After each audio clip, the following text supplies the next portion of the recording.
How to summon Asura Kalanemi. As is traditional in most tantric apachara practices, one must perform this ritual when the sun is completely set, that is at night. This is regardless of what time zone you are in. It must be when it is completely dark from sunlight. Please note, artificial light or candlelight is required when you write the symbols or yantra down, as described in the next section. The yantra to summon the entity is shown on the video. Historically, many Aaiyanists choose 2 a.m. in the morning to perform this ritual. When the sun is visible, the positive energy of the sun god Surya permeates this realm and can dispel the negative resonant energy required to link up with the Tala. In other words, if you try to perform this ritual during the day, it will not work unless you are a very high-level tantric Aaiyyanist practitioner and are very linked with the entity you are trying to call. In order to break down the gap between our realm and the Tala the entity exists in, you must first inscribe the ancient Dravidian Aaiyyanist yantra, which is shown in the image, onto the floor. This is the specific yantra that was revealed to us by the demon Mayalakan, as described previously. In other words, you must copy the image you see in the video onto the floor. This can be done directly onto the floor or on paper. This can also be done using candlelight to see, or using a lamp or lantern. Artificial electric light is also permitted, but do not make the light too bright.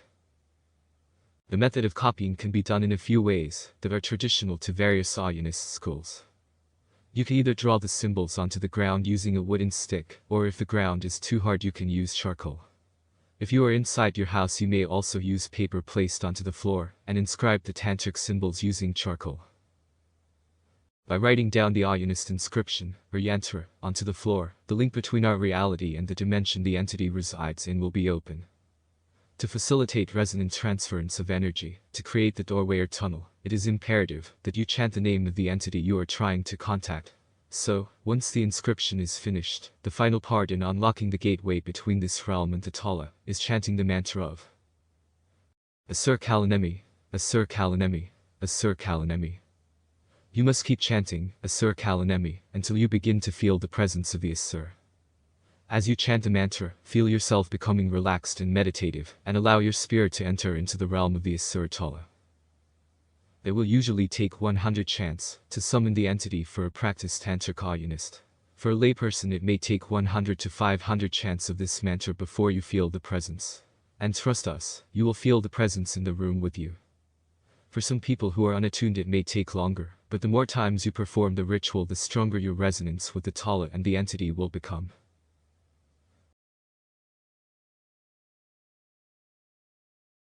There are some additional notes from the Aaiyyanist Varna Tantric form. You can also stare, for as long as possible, a form of unblinking meditation known as Andrananal, at the Tala image until it fades from view and changes, such that the Tala begins to open. As you become more attuned to this process, you will see it change before you.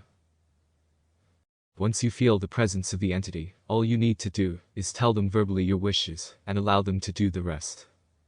Remember, entities in Talas and Lokas do not communicate verbally, but speak via the mind and spirit. There is no language barriers between entities, asuras, gods, etc., and humans, but by speaking verbally you actually clear your mind and focus on what needs to be said. You can test this yourself by speaking a clear sentence and trying to have your mind wander at the same time. So, speaking clearly to the entity will form the basis of the communication. For example, if you wish to curse someone, you should tell the entity the name of your enemy and how you would like them to suffer. The entity will then send the negative energy to your enemy. You can also ask the entity to remove negative energy from you, to give you wealth and power or secret knowledge. Many of our world leaders invoke entities this way, to further their careers or power base. However, many Aaiyanists do not summon entities for trivial acts such as cursing someone or gaining wealth or power. The real purpose is to become one with the entity, and for you to gain wisdom from the entity, and for the entity to experience this physical realm, and also gain knowledge from you. The merged entity and yourself will have a common purpose, and you will be directed by this entity to fulfill it, as both of you will benefit. This could be being given or made aware of new scientific breakthroughs, so that humanity will be nudged into a certain path, or creating a piece of work, such as art, music or writing, that transcends humanity as it is now, and pushes us, the humans, into an area not yet explored before. Remember, the aim of all of us, lower beings, humans, and higher entities, is to help Brahman transcend itself. By linking and becoming one with higher beings, we can begin the reversal process of re-merging, which will eventually lead to the re-merging with Brahman. Also, the combined knowledge of multiple beings in one shell has the advantage of allowing us to see something that the individual Atmans may not see in this lifetime. So returning to the ritual. You must perform this action, a ritual, every night, until the act you wish to happen has been carried out and fulfilled. It does not matter if you miss a night. However, the resonant energy transfer will diminish if you have long gaps in between invocations. There is something that we should mention. Entities such as gods, devas, pretas, bhoots, asuras, etc. do not exist in this space-time. They exist in lokas and talas, other dimensions, so can appear to multiple people at the same time. Many Aaiyyanist Hindus practice astral projection by entering lokas close to our plane of existence, and thus can be seen by many people in different locations. The same process applies to the entities you will call in this course. We will now present a summary of the ritual. The summary of the ritual. Perform the ritual at 2 a.m. using candlelight or dim lights. Inscribe the symbols you see in the Tala image on this screen. This must be done onto the floor or paper, using charcoal. Or you can use a wooden stick for sand-covered floor. You can also stare, unblinking, for as long as possible at the Tala image until it fades from view and opens itself. Chant the mantra, Asura Kalanemi, Asura Kalanemi, Asura Kalanemi, until you feel the presence of the Asura. Ask the entity what you wish to happen. Speak clearly. You may ask the entity, politely, to leave you immediately. But the resonant energy link will eventually dissipate, and the entity will naturally depart before sunrise.